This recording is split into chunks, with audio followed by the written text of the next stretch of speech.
Déjà, Rodin, pour moi, c'est quelqu'un qui crée dans les mouvements. Donc, ça m'intéresse beaucoup, son travail, parce que c'est très en relation avec mon travail. Et cette œuvre, concrètement, je la trouve très forte parce qu'il y a énormément de mouvements.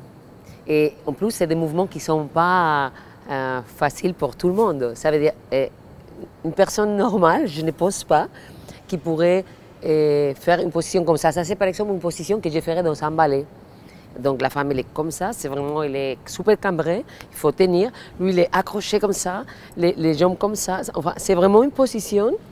Et je me demande s'il avait les modèles qui étaient là, ils ont dû beaucoup souffrir.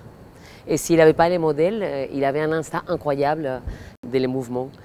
Ce que j'aime aussi beaucoup de Rodin, et concrètement dans cette œuvre, c'est que ce n'est pas juste des mouvements.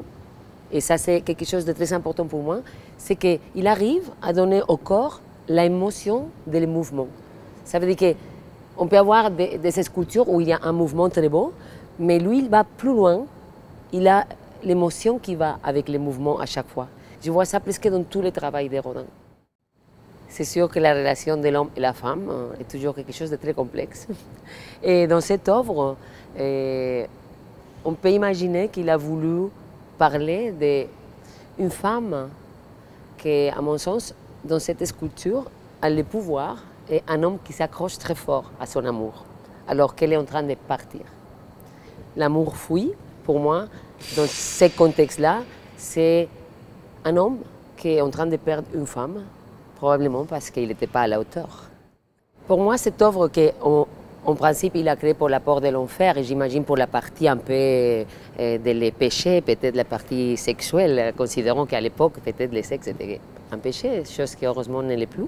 Après, le fait que cette œuvre a eu tellement de succès qu'il l'a refait en beaucoup de versions différentes, parce que j'imagine que c'était une œuvre qui pouvait vendre assez bien et qui a été reproduite de beaucoup de manières différentes.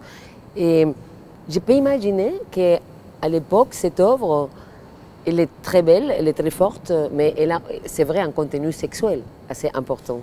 Et elle parle de l'amour.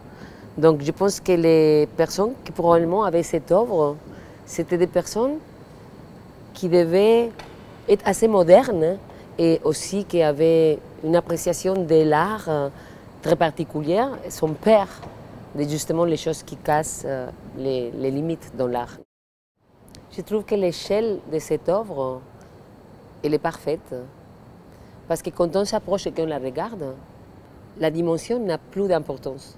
Parce qu'elle est tellement parfaite dans les proportions du corps et la manière comment elle est construite, qu'en réalité, elle prend des proportions presque naturelles. Ça veut dire que moi, ça, j'ai remarqué aussi dans la scène, des fois, on peut mettre quelque chose de très petit dans une scène et elle va ressembler très grande. Et on peut mettre quelque chose de très grand dans une scène qui peut-être va ressembler petit. Et c'est parce que, des fois, l'œuvre n'est pas en relation avec le monde extérieur, mais avec elle-même. Et cette œuvre, je trouve que quand on s'approche et on la regarde, elle est dans une dimension qui n'est pas petite ni grande, elle est parfaite pour moi.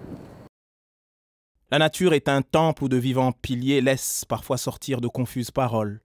L'homme y passe à travers des forêts de symboles qui l'observent avec des regards familiers, comme de longs échos qui de loin se confondent dans une ténébreuse et profonde unité, vaste comme la nuit et comme la clarté.